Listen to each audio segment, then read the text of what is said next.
सोचिए, अगर आप स्कूल जोन में चलने वाली कार से भी तेज दौड़ सकते, यह असंभव लगता है ना? लेकिन इन फुटबॉल सुपरस्टार्स के लिए ये मैदान पर रोज की बात। काइल वॉकर की 3.5 किमी घंटा की स्प्रिंट से लेकर रोनाल्डो के 36 किमी घंटा के जबरदस्त स्पीड तक, और वो भी 3 साल की। इन खिलाड़ियों ने स्पीड की परिभाषा ही बदल दी। लेकिन ये सिर्फ नेचुरल टैलेंट की बात नहीं है। उनकी तकनीक, ट्रेनिंग और कुछ सीक्रेट्स ही असली गेम चेंजर हैं, जिन्हें आप भी सीख सकते हैं। अगर मैं कहूं कि सिर्फ सिर घुमाने से आपकी स्पीड उतनी ही धीमी हो सकती है जितनी जल्दी आपका फोन बैटरी खत्म करता है, या फिर ये कि आपकी बाहें ही आपकी स्पीड बढ़ाने का सबसे बड़ा हथियार हो सकती। इस वीडियो में हम दुनिया के टॉप 5 सबसे तेज फुटबॉल खिलाड़ियों का एनालिसिस करेंगे, उनकी स्पीड के पीछे की साइंस और तकनीक को समझेंगे और आपको सिखाएंगे कि आप कैसे तेज दौड़ सकते हैं। आप जानेंगे क्यों काइल वॉकर की आगे देखकर दौड़ने की तकनीक उसे अनस्टॉपेबल बनाती, कैसे सैंटियागो एरियास अपनी बाहों का सही इस्तेमाल करके अपने साथियों से तेज दौड़ता है, लुइस एडविनकुला की लो टू द ग्राउंड टेक्निक उसे बिजली जैसी स्पीड देती है, अंते रुबिक की एगिलिटी सीक्रेट्स जिससे वो एक ह्यूमन हाईलाइट रीम बन जाते हैं, और कैसे रोनाल्डो 3 साल की उम्र में भी हिल स्प्रिंट्स और ब्लॉक स्टार्ट से युवा खिलाड़ियों से तेज दौड़। चाहे आप फुटबॉल खिलाड़ी हो,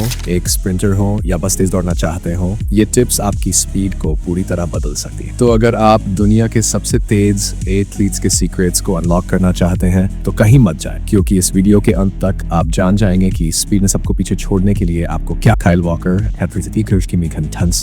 वर्ल्ड कप के दौरान 28 साल के काइल वॉकर ने 33.5 किमी घंटा की टॉप स्पीड हासिल कर सबको चौंका दी। इसे ऐसे समझिए, यह स्पीड ज्यादातर रिहायशी इलाकों में निर्धारित स्पीड लिमिट से भी ज्यादा तेज है। काइल को बाकी खिलाड़ियों से अलग बनाता है उनका इंस्टिंक्टिव स्प्रिंटिंग स्टाइल। वो चीजों को जरूरत से ज्यादा जटिल नहीं बना। एक बार जब वो तय कर लेते हैं कि उन्हें कहाँ जाना है तो सिर नीचे करके सटीकता के साथ तेजी से भाग, बिना किसी झिझक के। बस स्पीड और कंट्रोल का परफेक्ट कॉम्बिनेशन। दिलचस्प बात यह है कि जहां ट्रैक स्प्रिंटर्स अपनी स्पीड और बैलेंस को बनाए रखने के लिए हमेशा सामने देखते हैं, वही फुटबॉलर्स जैसे काइल मैदान को स्कैन करने के लिए कभी कभी सिर घुमा ले। लेकिन ये छोटी सी हरकत भी उनके मोमेंटम को बिगाड़ सकती है और उन्हें काफी धीमा कर सकती है। इसके पीछे की साइंस, जब आप अपना सिर घुमाते हैं तो आपका सेंटर ऑफ ग्रेविटी शिफ्ट हो जाता है, जिससे आपके शरीर को बैलेंस बनाए रखने के लिए अतिरिक्त ऊर्जा खर्च कर। सैंटियागो एरियास 10.6 किमी घंटा। 36 साल के सैंटियागो एरियास ने वर्ल्ड कप में 3.6 किमी घंटा की टॉप स्पीड हासिल कर सबको चौंका दी। इस लिस्ट में सबसे युवा खिलाड़ी होने के बावजूद उनका प्रदर्शन वाकई काबिले तारीफ था। सैंटियागो को खास बनाती है उनकी आर्म टेक्निक। वो अपने कोहनियों को शरीर के करीब रखते हैं, हाथों को टॉर्सो के पास रखते हैं और पूरी सटीकता के साथ अपने हाथों को स्विंग करते हैं। ये टेक्निक दुनिया के सबसे तेज धावक उसेन बोल्ट की स्टाइल से मिलती जुलती है और उनकी स्पीड को अधिकतम करने में अहम भूमिका निभाती है। इसके विपरीत उनकी ही टीम के प्लेयर जर्सी नंबर 10 की आर्म मैकेनिक्स काफी कमजोर। वो दौड़ते समय कोहनियों को मुश्किल से ऊपर उठाते हैं। नतीजा साफ दिखता है, जहां सैंटियागो आसानी से दौड़ते हैं वहीं उनका साथी खिलाड़ी ऐसे लगता है जैसे रेत में फंसकर दौड़ रहा हो। इसके पीछे की साइंस,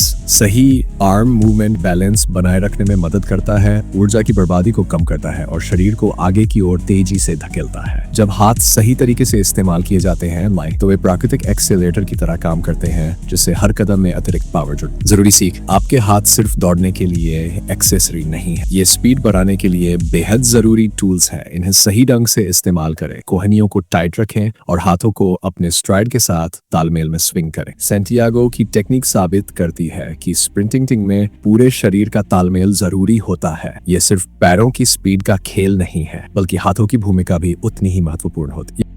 लुइस एडविनकुला 3.8 किमी घंटा। 28 साल के लुइस एडविनकुला ने वर्ल्ड कप में 3.8 किमी घंटा की शानदार स्पीड दर्ज कर सुर्खियां बटोरी। लेकिन उनकी सबसे खास बात है उनकी एक्सप्लोसिव एक्सेलरेशन। जब उनके साथी खिलाड़ी पहले से दौड़ रहे होते हैं तब भी लुइस उन्हें पीछे छोड़ देते हैं। उनकी स्पीड का राज, उनका पहला कदम। लुइस अपने पैर को जमीन के करीब रखते हैं। ये वही टेक्निक है जो लीड ट्रैक स्प्रिंटर्स इस्तेमाल करते हैं। इससे वो पुश ऑफ टाइम को कम करके तुरंत मोमेंटम बना लेते हैं हैं, मानो उनके जूतों में स्प्रिंग्स लगे हों। उनकी टेक्निक इतनी परफेक्ट है कि ऐसा लगता है जैसे उन्होंने कभी ट्रैक एंड फील्ड में ट्रेनिंग। मैच के दौरान इतनी सटीक मूवमेंट करना उनके एथलेटिसिज्म और ट्रेनिंग का सबूत है। इसके पीछे की साइंस, जब पहला कदम जमीन के करीब रहता है तो आपका पैर जल्दी से जमीन पर वापस आता है। इससे आपके स्ट्राइड्स तेज हो जाते हैं और एक्सेलरेशन बेहतर होता है, जिससे छोटी दूरी में भी आप हाई स्पीड पकड़ सकते हैं। अपनी एक्सेलरेशन सुधारने के लिए पहले कदम को लो ग्राउंड रखना सीखें। ये एक छोटी सी एडजस्टमेंट है जो आपकी ओवरऑल स्पीड में बड़ा बदलाव ला सकती है। लुइस की टेक्निक साबित करती है कि स्प्रिंटिंग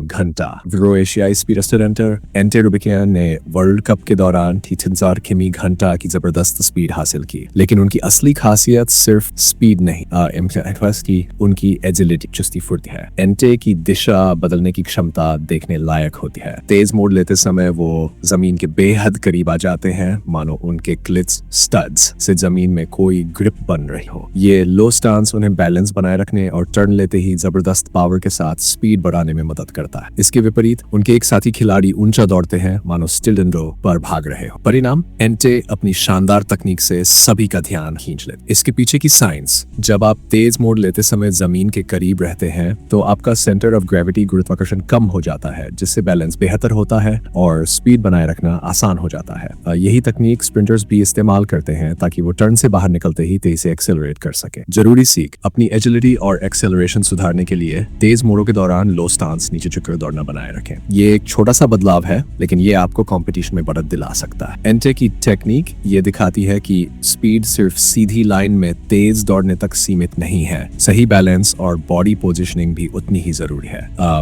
रोनाल्डो 33 साल की मीमी घंटा विवरण साल की उम्र में जब अधिकतर फुटबॉल खिलाड़ी अपनी स्पीड खोने लगते हैं, रोनाल्डो ने वर्ल्ड कप में 36 किमी घंटा की टॉप स्पीड हासिल कर सबसे तेज खिलाड़ियों में जगह बनाए। ये उनकी फिटनेस और कठोर ट्रेनिंग के प्रति समर्पण का प्रमाण है। हैरान करने वाली बात यह है कि वैज्ञानिक स्टडीज बताती है कि रोनाल्डो एक स्ट्राइड गन में 1.7 मीटर की दूरी तय करते, जो उसेन बोल्ट के शुरुआती 20 मीटर के वर्ल्ड रिकॉर्ड स्ट्राइड से मेल खाती। ये दर्शाता है कि उनकी रनिंग कितनी एफिशिएंट और पावरफुल है। उनकी ट्रेनिंग में हिल स्प्रिंट्स और ब्लॉक स्टार्ट्स शामिल होते हैं, जो आमतौर पर एथलीट्स और स्प्रिंटर्स द्वारा इस्तेमाल किए जाने वाले top level speed training techniques हैं। ये ट्रेनिंग एक्सप्लोसिव पावर और एक्सेलरेशन बढ़ाने पर केंद्रित होती है, जो फुटबॉल के हाई इंटेंसिटी स्प्रिंट्स के लिए बेहद जरूरी। इसके पीछे की साइंस, हिल स्प्रिंट्स मसल स्ट्रेंथ और पावर को बढ़ाते हैं, जिससे एक्सप्लोसिवनेस, विस्फोटक ताकत बेहतर होती है। ब्लॉक स्टार्ट्स शरीर को स्थिर अवस्था से फटाफट स्पीड में आने की ट्रेनिंग देते हैं, जिससे शुरुआती स्पीड एक्सेलरेशन में जबरदस्त सुधार होता है। जरूरी सीख, अपनी स्पीड को बढ़ाने के लिए हिल स्प्रिंट्स और ब्लॉक स्टार्ट्स को अपनी ट्रेनिंग का हिस्सा बनाएं। ये टेक्निक्स प्रूवन साइंटिफिक मेथड्स है जो आपकी स्पीड और पावर को नया लेवल दे सकते। रोनाल्डो का प्रदर्शन साबित करता है कि उम्र केवल एक संख्या है।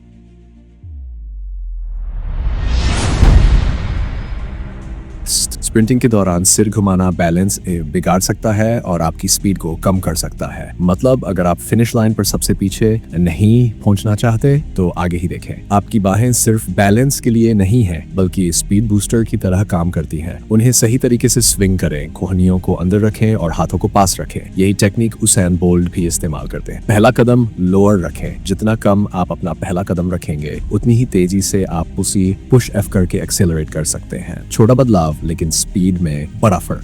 नीचे झुके, तेज मोड़ लेने या दिशा बदलने के दौरान नीचे झुकने से बैलेंस बेहतर होता है और आप ज्यादा एक्सप्लोसिव तरीके से मूव कर सकते हैं, जैसे रेसिंग कार का नाइट्रो बटन ऑन कर दिया हो। हिल स्प्रिंट्स और ब्लॉक स्टार्ट्स, इन दो एक्सरसाइज को अपनी ट्रेनिंग का हिस्सा बनाएं। ये एक्सप्लोसिव पावर और एक्सेलरेशन को बेहतर बनाते हैं। यही सीक्रेट है कि रोनाल्डो आज भी यंग प्लेयर से तेज दौड़ते हैं। ये पाइज लेसन आपकी स्पीड को अनलॉक करने की ब्लूप्रिंट है। चाहे आप फुटबॉल प्लेयर, स्प्रिंटर या कोई भी एथलीट हो, इन टेक्निक्स को फॉलो करके आप अपनी परफॉर्मेंस को ट्रांसफॉर्म कर सकते। स्पीड सिर्फ नेचुरल टैलेंट से नहीं है, सही टेक्निक, स्मार्ट ट्रेनिंग और निरंतरता इसे अगले लेवल तक ले जाती है। इन प्रिंसिपल्स को मास्टर करें और कंपटीशन को धूल चटाएं।